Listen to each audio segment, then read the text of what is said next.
không có đây thoải mái lại mà mơ tia chơi hỏi rồi từ ngày lang tia ngày châu nơi cắt tinh tia môi lên lại đọc đi là một con ở trong một đấy đúng không lấy cây luôn nào lấy từ đầu hạt trán rồi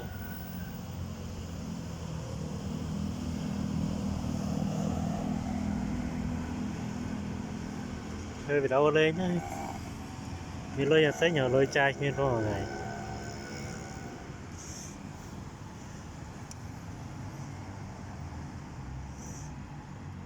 thì ở đây thoải mái